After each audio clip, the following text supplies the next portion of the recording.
오늘은 자기 사명을 발견하면 견고해진다. 자기 사명을 발견하면 견고해진다라는 말씀의 제목으로 주보에는 짧게 자기 사명을 발견하라 이렇게 제가 표기를 했는데요. 사도행전 20장의 말씀을 통해서 오늘은 우리 사명에 관한 그리고 직분에 관한 이야기를 함께 우리 나누고자 합니다. 이제 다음 주면 우리 직분자 임직식이 있죠. 우리 성도님들도 기대가 되시죠? 네, 임직식은 교회 잔칫날입니다.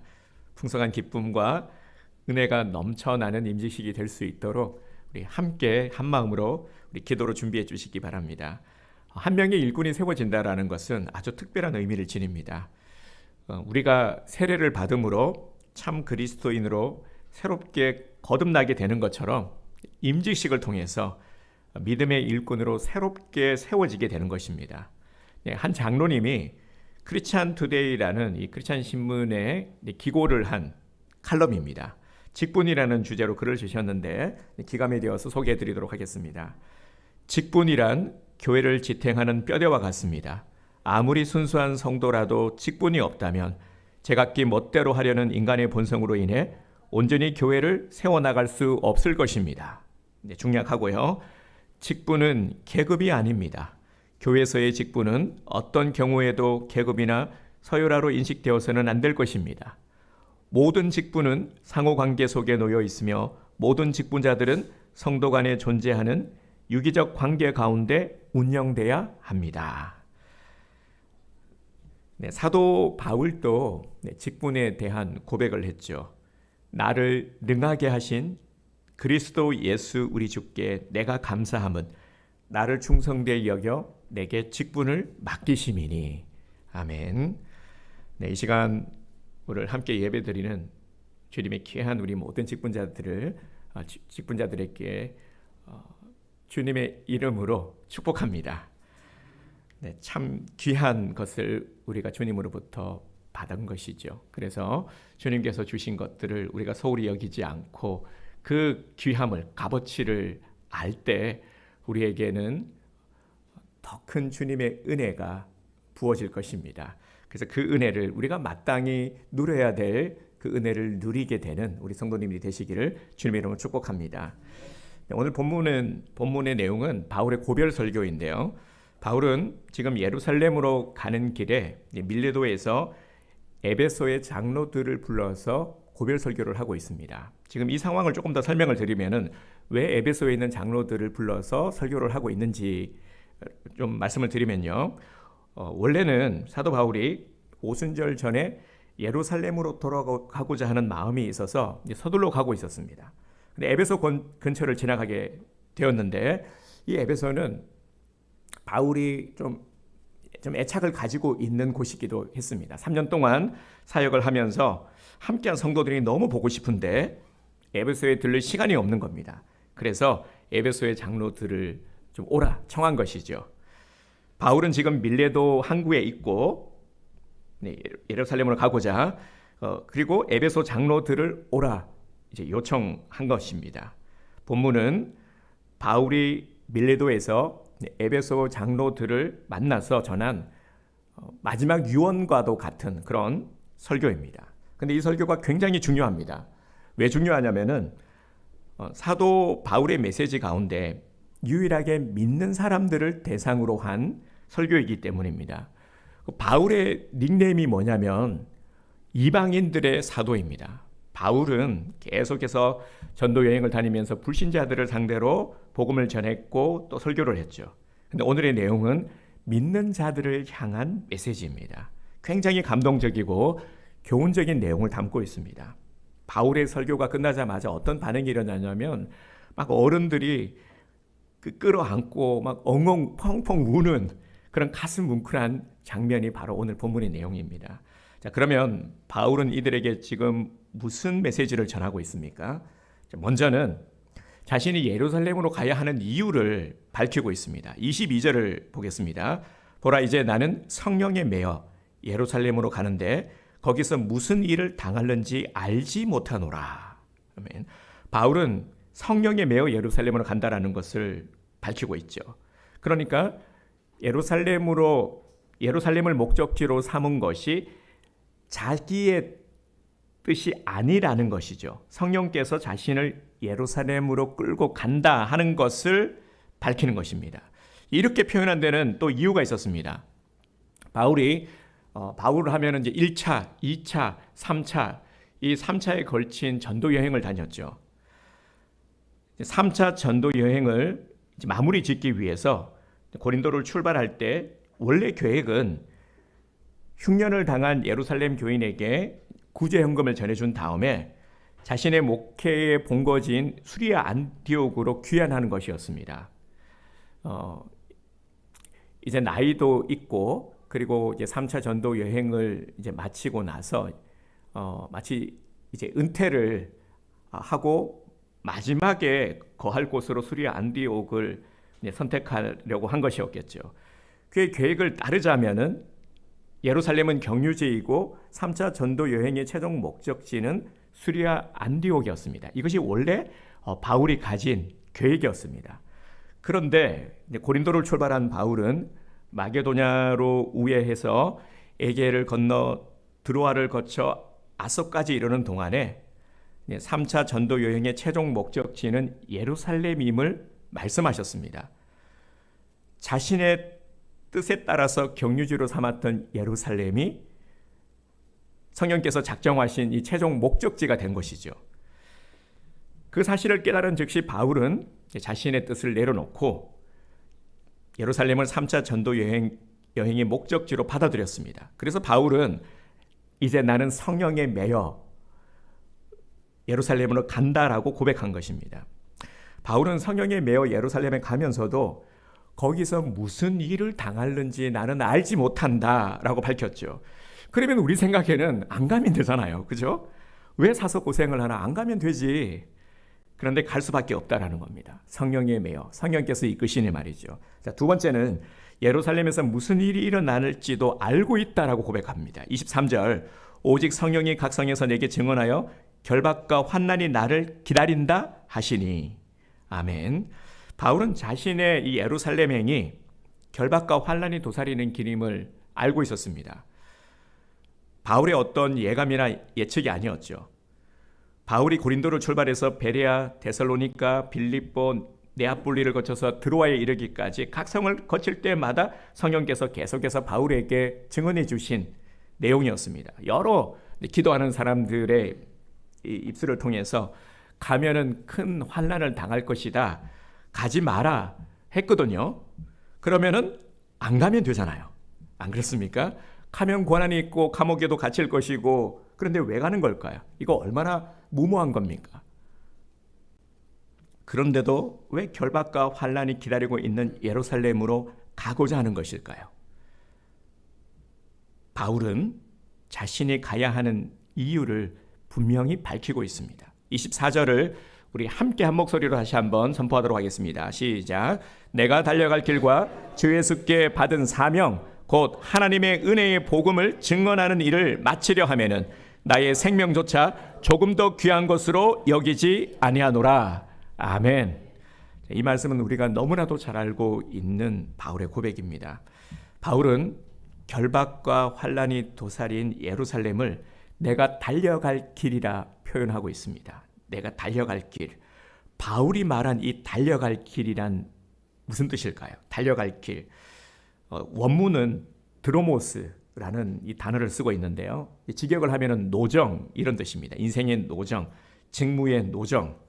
그러니까 달려갈 길은 바울이 지금까지 걸어왔고 또 앞으로 걸어가야 할 인생의 노정을 말하는 것이죠.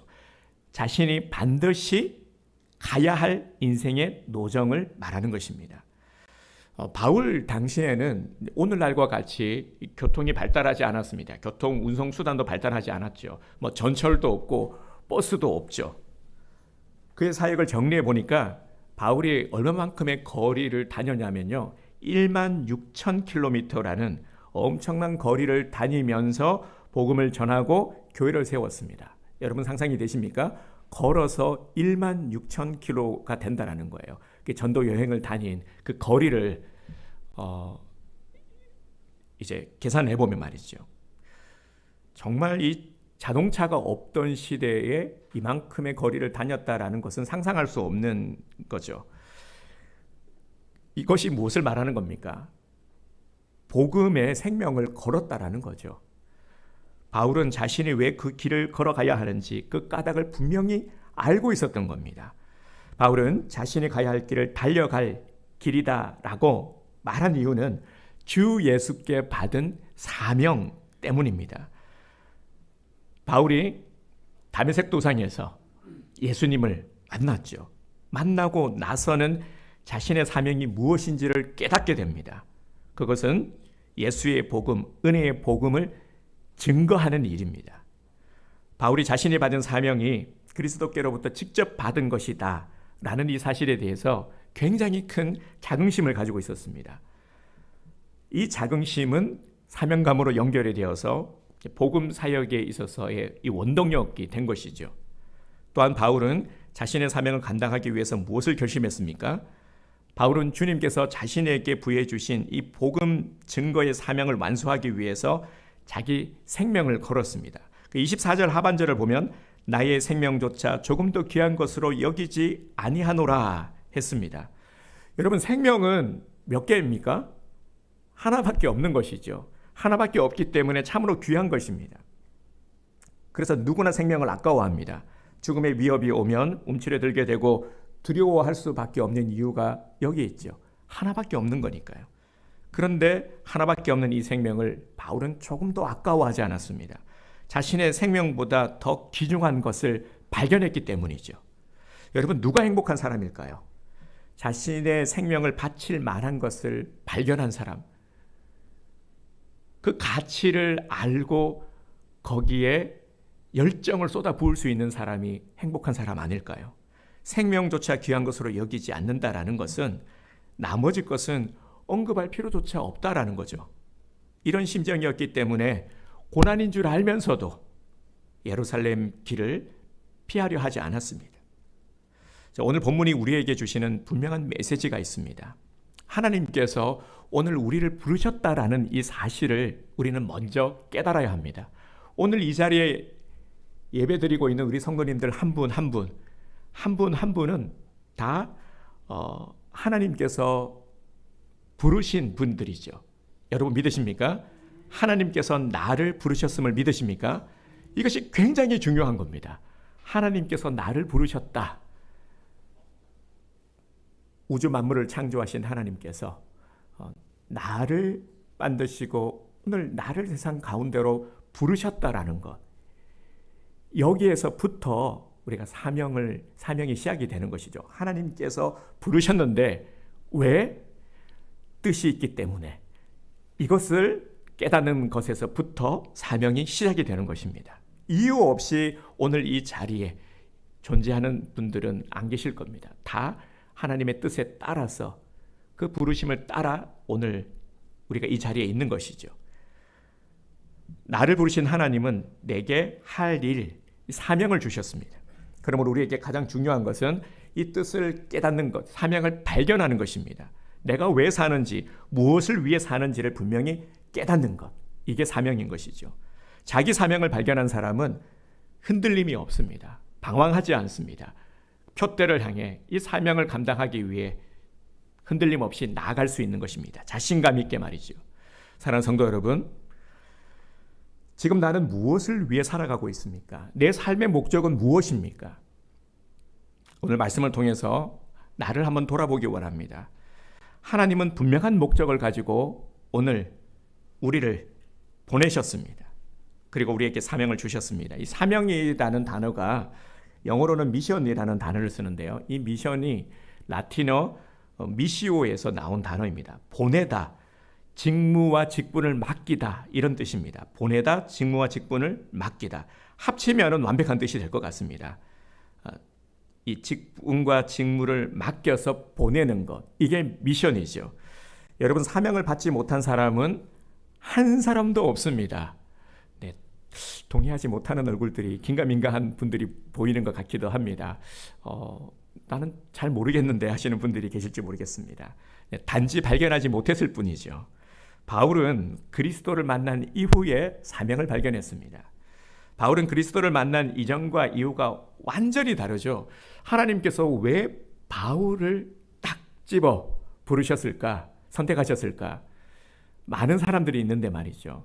근데 바울이라는 사람은요, 정말 이 극과 극을 이루는 겁니다. 예수님 만나기 이전과 이후가 완전히 다릅니다. 그래서 우리들에게 보여주시기 위함인 것이죠. 이런 사람도 예수님을 만나면 이렇게 사명자로 귀하게 쓰임받을 수 있다라는 것을 보여주시려는 것이죠. 오늘 우리들 중에는 바울보다 못한 자들은 없지 않습니까? 다 바울보다 나은 분들입니다. 훨씬 더 많은 귀한 사명을 감당할 수 있는 분이십니다. 감동을 안 받으시네요. 네, 정말 그렇습니다. 이것은 제 개인적인 말이 아니라 하나님께서 이렇게 말씀하고 계시는 거예요. 똑같이 예수를 믿어도 사명을 발견하지 못하는 사람과 발견한 사람은 확연히 다릅니다. 사명을 발견하지 못한 사람은 왜 발견하지 못하는 걸까? 왜 하나님의 부르심, 하나님의 뜻을 깨닫지 못하는 것일까? 우리가 이론적으로는 잘 알고 있죠. 왜냐하면 자아가 깨어지지 않았기 때문입니다. 아직도 나를 주장하고자 하는 내 본의의 생각이 먼저이기 때문이죠. 돈을 벌어도 자기를 위해서 벌게 되고요. 취미 생활을 해도 자기를 위해서, 사람들을 만나도 자기 유익을 위해서 만납니다. 그리고 아무나 만나지 않죠. 내게 필요한 사람, 도움이 되는 사람이냐 아니냐를 따져서 만납니다. 필요에 의해서. 살아가는 모든 것들이 자기 중심, 자기 만족을 위해서 살아가죠. 심지어는 예수님을 믿어도 자기를 위해서 믿습니다. 그래서 신앙생활의 중심에는 늘 언제나 자아가 있는 것이죠. 내가 하기 싫으면 안 하고, 하고 싶으면 하고, 누군가 나를 기분 나쁘게 하면은 교회 안 나가죠. 내가 기분 나쁜데 왜 가? 이런 마음이 있기 때문입니다. 하지만 사명을 발견한 사람은 주님을 위해서 살아갑니다. 돈을 벌어도 주님을 위해서, 취미를 가져도 주님을 위해서 가지는 겁니다. 이 취미를 통해서 내가 봉사를 해야지. 내가 이 취미를 통해서 하나님께 영광을 올려드려야지. 이 취미를 통해서 내가 열심히 섬겨야지. 그러니까 내가 사는 이유는 오직 예수님이다. 이런 마음으로 살아가는 겁니다. 자기 만족을 위해서가 아니라 주님이 기뻐하시는 일을 위해서 말이죠. 자, 그러면 다시 한번 나를 들어봅시다. 나는 어떻습니까? 우리는 오늘 말씀이 우리에게 임하고 있죠. 왜냐하면 하나님께서 나를 사랑하시고 부르셨고, 그리고 나에게 할 일을 알게 하시기 위해서 말씀을 주시는 겁니다. 그래서 이 시간, 말씀을 듣는 시간이 굉장히 귀한 시간인 거죠. 복된 시간입니다. 그래서 우리가 다시 마음을 열고 주님께 초점을 맞추기 원합니다. 나의 모습을 한번 돌아봅시다. 나는 어떻습니까? 정말 하나님을 먼저 생각하고 하나님 본의로 살아왔습니까? 아니면 내 본의로 살아왔습니까? 어떤 모습으로 지금 나는 신앙생활을 하고 있습니까? 그래서 우리는 사명을 발견할 수 있어야 합니다. 내게 주신 사명, 내게 맡기신 사명을 발견해야 됩니다. 예수를 제대로 믿으면, 그리스도를 제대로 만나면 사명이 보입니다. 그리스도를 만나는 순간 내가 누구인가를 발견하게 되고 내가 무엇을 위해서 존재하는 사람인지를 깨닫게 됩니다. 그때 우리는 인생의 새로운 눈을 뜨게 되는 것이죠. 이것을 변화라고 합니다. 우리가 그리스도를 만남으로 인해서 진정 지금까지와는 다른 제2의 인생을 새롭게 열어갈 수 있는 것, 이 변화가 일어나게 되는 것이죠. 그래서 사명을 우리는 발견해야 됩니다. 사명을 발견하면 내 인생의 방향성이 명확해집니다. 분명한 방향이 있는 인생을 살아가게 되죠. 사명을 다른 말로 하면은 분명한 방향이 있는 인생입니다. 방향이 있으니까 달려갈 수가 있는 것이죠. 방향을 모르면은 달려갈 수가 없습니다. 가면서도 계속 주저하게 되겠죠. 맞나? 아닌가? 여기가 아닌가? 담대하게 달려갈 수가 없는 겁니다. 요즘 보면은 그 러닝 하시는 분들이 많죠. 러닝 동호회 굉장히 많습니다. 보면은 여기저기서. 그래서 저도 좀 도전을 받아가지고요. 네, 열심히 뛰고 있었는데 날씨가 추워지니까 조금 날씨가 추워져서 그래서 다시 열심을 내야 되겠죠. 마라톤을 하는 사람들을 보면요, 가끔 코스를 이탈해서 뛰는 분들이 있습니다. 막 이제 죽으라고 뛰는데 앞만 보고 열심히 그냥 막 뛰어가는 거죠. 이제 그러다 보니까 이 코스를 잘못 들어가지고 딴 데서 뛰고 있는 겁니다. 심지어는 이런 일도 있다고 해요. 마라톤에서 가끔 보면요, 간혹 심지어 이제 잘못 가다 보면은 뒤에 사람들이 없잖아요. 그러니까 와 1등인가 막 싶어가지고 그래서 막 갔는데 아닌 거야. 잘못 길을 든 거죠. 그러면 허망함을 느끼게 됩니다. 우리 인생이 그렇다라는 거죠. 방향 없는 열심은 아무리 죽으라 뛰어도요, 빠르게 뛴다고 하더라도 결국 허망한 인생이 된다라는 것입니다. 아무 의미 없는 허망한 길이 될 수밖에 없다라는 것을 명심해야 합니다. 그래서 사도 바울이 고백하는 내용이 뭡니까? 계속해서 강조하는 것이 나는 방향이 명확하다. 그게 사명이다. 예수 그리스도의 복음 증언하는 일, 그것이 내 사명이다. 그래서 나는 좌로나 우로나 치우치지 않고 곧장 그 길로 간다. 이게 사도 바울의 고백 아닙니까? 주되는 고백입니다. 빌립보에서도 똑같은 고백을 하고 있죠. 우리 오늘 요절 말씀입니다. 빌립보서 3장 14절 말씀을 우리 함께 선포하도록 하겠습니다. 시작. 표대를 향하여 그리스도 예수 안에서 하나님이 위에서 부르신 부름의 상을 위하여 달려가노라. 빌립보서 3장 14절 말씀. 아멘. 표대를 향하여 그리스도 예수 안에서 하나님이 위에서 부르신 부름의 상을 위하여 달려가노라. 멋진 고백이죠. 바울은 이 방향에 대해서 이야기를 계속하고 있습니다. 정확한 방향만 알면 달려가는 인생이 된다라는 겁니다. 헤매이지 않고 말이죠. 디모데후서 4장에도 보면은 나의 달려갈 길을 마치고 라고 고백하고 있지 않습니까?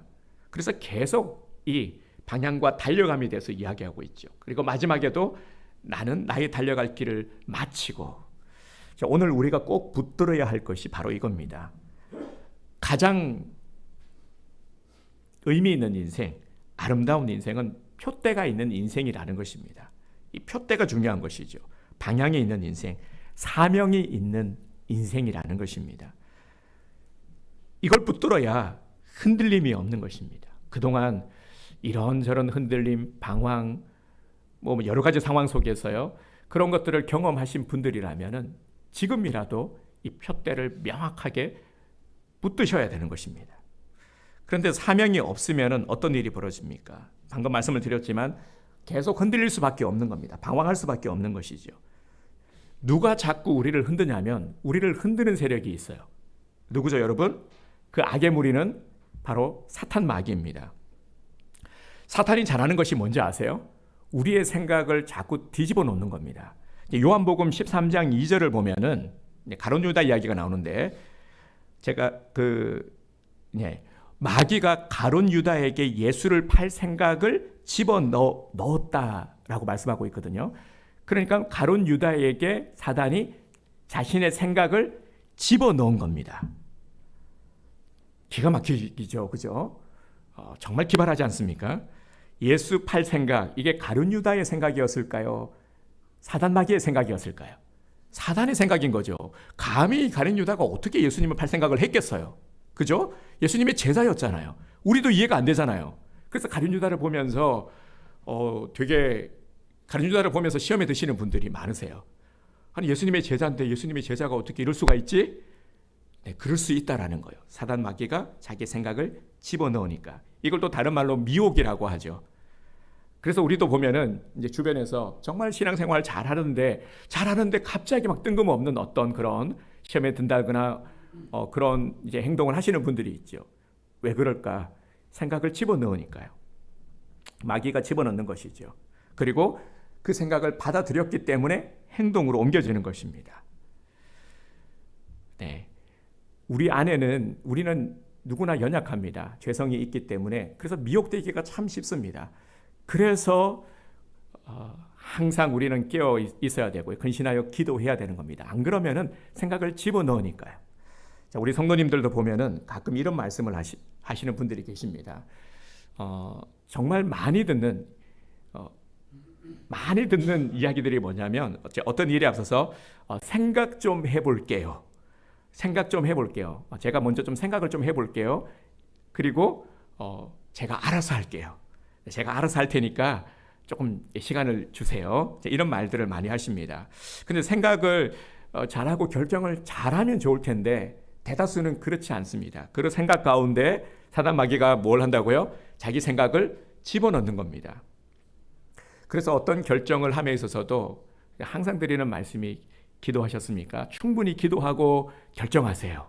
근데 이게 맞는 거죠. 그런데 충분히 기도하지 않으면은 생각하면서 사단 마귀가 생각을 집어넣는 겁니다. 그러면은 내 결정을 하게 돼요. 내가 결정을 하게 되는 것이죠. 그래서 마귀가 주는 생각인지도 모르고 생각대로 하는 그런 우를 범하게 되는 겁니다. 우리가 분명히 기억해야 할 것은 신앙이 연약해지고 은혜가 떨어지면 마귀가 생각을 집어넣는다라는 것을 꼭 명심하시기 바랍니다. 그래서 나는 어떤 생각을 집어넣냐면 나는 안 될 것 같고 안 될 것 같은 이런 나쁜 생각들, 부정적인 생각들, 비관적인 생각들, 절망적인 생각을 계속 집어넣습니다. 우리 주변에서도 보면은 찬물을 끼얹을 때가 있죠. 이런 말들 가끔 들어보신 분들이 계실 겁니다. 아니 너 그 예수 믿고 뭐 나아진 게 뭐가 있어? 교회 가서 네가 뭐 나아진 게 뭐가 있냐? 한번 얘기 한번 해봐. 너 기도 열심히 한다던데 기도 응답 받은 거 뭐냐? 말 한번 해봐. 이렇게 말씀하시는 분들이 있죠. 우리의 속을 빡빡 긁는 그런 분들이 계십니다. 자, 이런 생각들이 뭐라고요? 사단 마귀의 생각을 자꾸 집어넣는 겁니다. 부정적으로 만들게 만드는. 여러분 혹시 이생망이라는 말 아십니까? 이생망. 이거 아시는 분들은 신세대. 이거 모르면 올드 세대인 겁니다. 저도 몰랐어요. 이생망. 이생망이 뭐냐면요. 네. 근데 요즘 보면은 참 이 트렌드도 자주 바뀌고 이런 신종어들이 얼마나 많이 나왔는지 우리 애들이 얘기하는 거 제가 못 알아듣겠더라고요. 그래서 나도 이제 노땅이 됐구나 싶은데요. 이생망 뭐냐면요. 이번 생에는 망했다. 우리 김성수 지사님 아시네요. 신세대. 우리 지사님은 신세대인 겁니다. 이번 생은 망했다라는 거예요. 그런데 이런 말을 하면은 아니 되옵니다. 네, 이런 말 하면 안 되죠. 다음 생이 없는데 무슨 이번 생입니까? 이번에 망하면은 그냥 망하는 겁니다. 네, 이게 누가 주는 생각이라고요? 마귀가 주는 생각입니다. 마귀는요, 논리를 기가 막히게 잘 사용합니다. 아무리 열심히 해도 나아지는 게 없네? 그래, 잘 생각했어. 네 인생은 이제 네 마음대로 살아. 네가 하고 싶은 대로 살아. 마귀가 이걸 집어넣는 겁니다. 자, 그러면은 그때부터 달라지는 겁니다. 내가 하고 싶은 대로. 그래, 우리는 항상 교회에 나가야 되나 말아야 되나, 예배 드려야 되나 말아야 되나, 네, 이 기로에 놓일 때가 있죠. 그러면 어떤 선택을 합니까? 하고 싶은 대로. 그래, 쉬자. 오늘 좀 잠 좀 자자. 아니면 오늘은 놀러 가자. 네, 그렇게 되는 거죠. 봉사해야 되나 말아야 되나. 약간의 이제 양심에 열심히 해야 된다고 내가 그렇게 약속을 했는데, 그래, 나중에 하자. 내가 더 중요하니까 안 하게 되죠.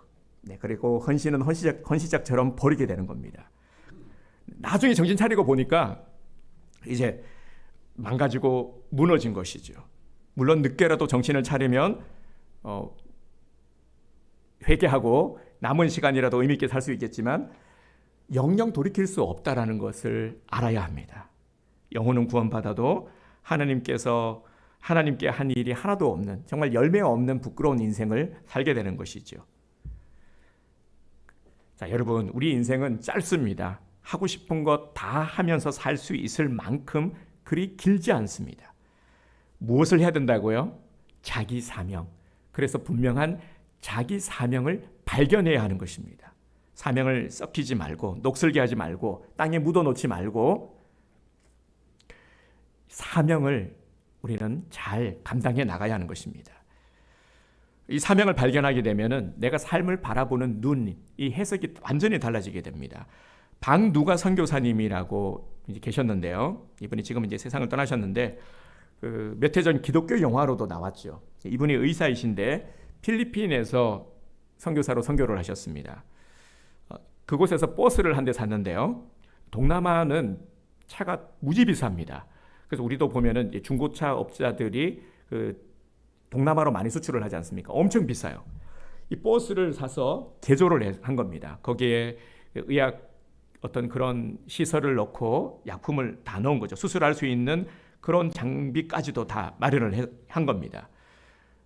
이 버스를 타고 어디를 가냐면 병원에 오지 못하는 오지산골을 찾아다니면서 아픈 사람들을 치료해주고 그곳에서 복음을 전하신 겁니다. 그래서 이분이 2004년도에 위암으로 돌아가셨는데 이때까지 그 직전까지도 열심히 이렇게 선교를 하셨습니다. 아픈 사람들을 고쳐주면서 말이죠.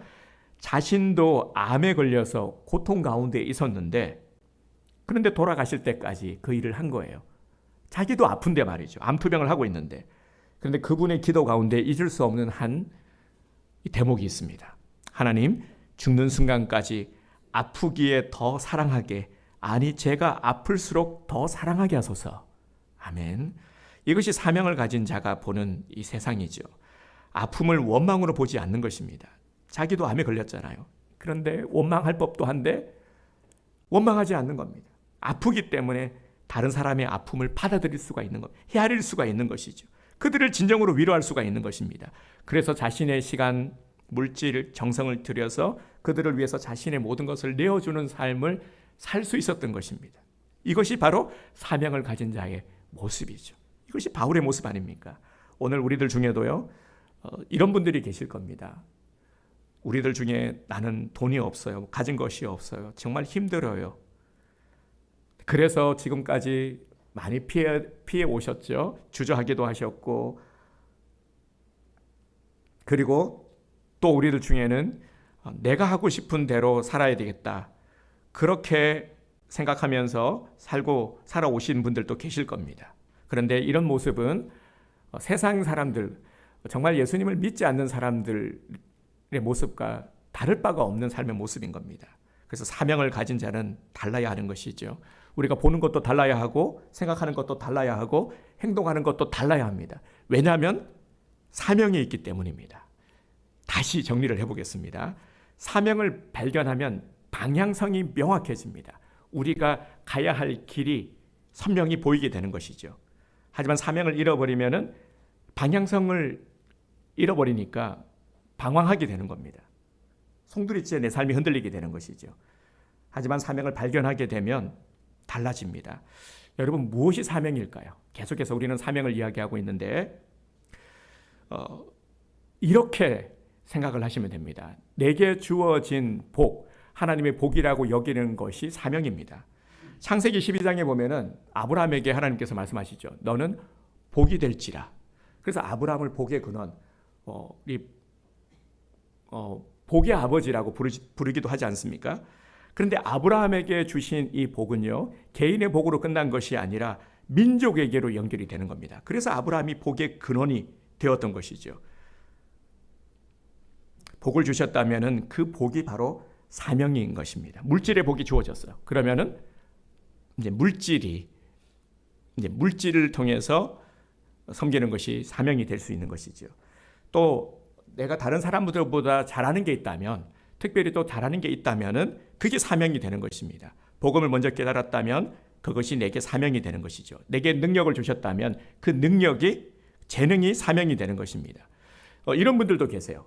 돈 버는 거는 제가 자신이 있습니다. 진짜 이런 분들이 계시더라고요. 돈 버는 건 자신이 있어요. 그러면 돈 버는 것이 사명이 되는 것입니다. 이런 재능을 가지면 참 좋겠다, 그죠? 네, 나에게 주신 모든 것은 목적이 있다라는 것을 깨닫고 무엇을 하든지 간에 목적이 있다라는 것을 알고요. 내게 주신 것을 흘려보낼 수 있는 복의 통로가 되시기를 주님의 이름으로 축복합니다. 네, 또 사명은요. 저는 이것도 해당이 안 되는 것 같은데요. 여러분, 내게 있는 아픔도 사명이 될 수가 있어요. 남다른 아픔을 경험했다면 그건 비참함이 아니라 감추어야 되는 것, 피해야 되는 부끄러움이 아니라 그것이 사명이 되는 겁니다. 그리스도 안에서 경험한 아픔은 절대 부끄러운 것이 아닙니다. 우리가 그리스도 안에서 내게 주어지거나 내가 행하고 있는 모든 상황들은요, 버릴 것이 하나도 없습니다. 다 하나님의 뜻이 있어요. 그것을 사용하면 하나님께 영광을 올려드릴 수가 있는 것이죠. 바울이 어떤 사람이었습니까? 바울은요, 아주 무지막지한 사람이었어요. 예수님을 만나기 전에는 예수 믿는 사람들을 잡아 가두고 심지어는 죽이기까지 한 그런 사람이었습니다. 이게 예수님을 만나고 나서 얼마나 부끄러웠겠습니까? 근데 이런 사실을 숨기지 않았어요. 바울을 향해서 얼마나 많은 사람들이 손가락질을 했습니까? 그래서 바울이 너무 고민이 많았어요. 사도로 인정을 안 해주니까 손가락질 하는 거예요. 저 사람 옛날에 내가 어떻게 했는지 아는데 무슨 저 사람이 사도야. 이런 공격을 많이 받았습니다. 바울이 얼마나 힘들었겠습니까? 그래서 바울 서신에도 이런 부분들이 잘 드러나지 않습니까? 하지만 그럴수록 자신은 스스로 죄인의 괴수라고 말하면서 약함을 숨기려 하지 않았습니다. 모든 것을 사명으로 전환시켰습니다. 오늘 우리들 중에도 핸디캡을 안고 계시는 분들이 계실 겁니다. 우리 교회도 보면은 장애를 가지고 계시는 분들도 계십니다. 장애를 가진 가족들은 정말 힘들죠. 하지만 이것을 승화하면 장애를 가진 자들을 위로할 수 있고 도울 수 있는 일을 하게 되는 겁니다. 여러분 정말 그 상황에 처하지 않고 아파 보지 않으면 그 아픔을 어떻게 헤아릴 수가 있습니까? 그런데 아파 본 사람은 다르거든요. 알거든요. 그리고 이혼이나 어떤 사별의 아픔이 있다면 이것도 승화가 되면 사람을 살리는 자로 살게 되는 것입니다. 하나님 안에서 내게 주어진 것, 내가 하고 있는 모든 일들은 버릴 것이 없습니다. 우리에게 있는 수치, 아픔까지도 말이죠. 그러니 절대 부끄러워할 필요도 없고 숨길 필요도 없는 겁니다. 피하지도 마세요. 아픔을 겪고 나면은 알게 됩니다. 내가 아픔을 겪고 깨달은 것을 나누시기 바랍니다. 위로하시고요. 또한 부담감도 사명이 될 수가 있습니다. 모세가 어느 날 동족에 대한 부담을 느끼게 되죠. 그래서 이 사고를 치고 미디안 광야로 도망하게 되지 않습니까? 이 부담감. 느헤미야도 마찬가지였어요. 우리가 느헤미야서의 말씀을 이제 큐티하고 있는데 이 조국의 성벽이 무너진 것, 이게 자꾸 마음에 걸린 겁니다. 그래서 이 소식을 듣고 밤낮 눈물이 나고 금식을 하게 되죠. 이것이 하나님께서 주시는 부담감입니다.